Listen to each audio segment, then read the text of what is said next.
এটা হলো আপনাদের সাইড পেস্টিং খাম, আর বিভিন্ন ধরনের খাম আছে এখানে। এটা হচ্ছে মাঝখানে পেস্টিং A4 খাম। তারপর এখানে আরেকটা আছে A4 খাম, এটা মাহফিলের মনে হয় আমার, এটা মাহফিলের খাম। আর এটা হচ্ছে সবচেয়ে থেকে ছোট খাম বলা হয়, ছোট খাম এটা। এখানে আমাদের বিভিন্ন ধরনের খাম আছে, এই যে দেখতেই পারতেছেন। সো আজকের ভিডিও শুরু করা যাক। ভিডিও শুরু করার আগে আপনাদের কাছে আমাদের একটা রিকোয়েস্ট, ভিডিওতে একটা লাইক দিয়ে অবশ্যই চ্যানেলটিকে সাবস্ক্রাইব করে দিবেন। আসসালামু আলাইকুম, সবাই কেমন আছেন? আশা করি সকলে ভালো আছেন। আজকের ভিডিওতে দেখাবো যে কিভাবে খাম পেস্টিং করা হয়, অর্থাৎ খাম কিভাবে তৈরি হয়।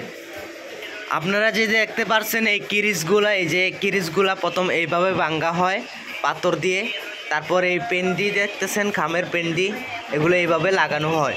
আজকের এই ভিডিওটা দেখলে আপনারা জানবেন যে কিভাবে খাম তৈরি হয়, অর্থাৎ কিভাবে খাম পেস্টিং করা হয়। আপনারা যে খামের নিচের পাটটা দেখতেছেন, নিচের ওইটা এখন মিছিল দেওয়া হইতেছে। বাইরে হাতের সাহায্যে কি সুন্দর করে মিছিল দিতেছে। ভাই কত বছর ধরে এমনি চাকরি করেন আপনি এখানে? 18 বছর। ভাইয়ের কিন্তু 18 বছরের অভিজ্ঞতা আছে।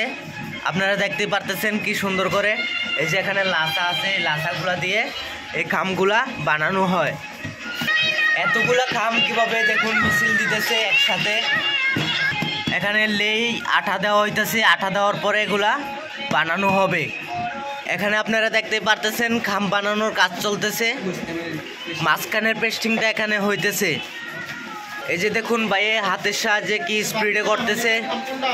এখানে এখন খামগুলা বাস করা হইতেছে, আপনারা দেখতেই পারতেছেন।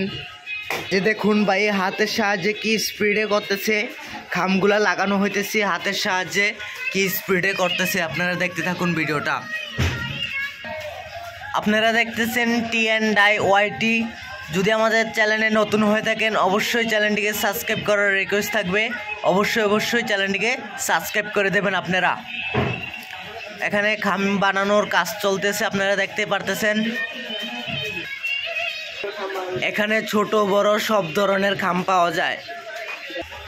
আর আপনাদেরকে আমি ঠিকানাটা দিতেছি, Ekota die cutting and printing press, Comilla new market, Khaja mansion, নিচতলায়। এখানে বিভিন্ন ধরনের খাম আছে, এখানে আপনারা দেখতে পারতেছেন ছোট বড় সব ধরনের খাম আছে এখানে। এই যে এগুলো হচ্ছে আপনাদের ছোট খাম।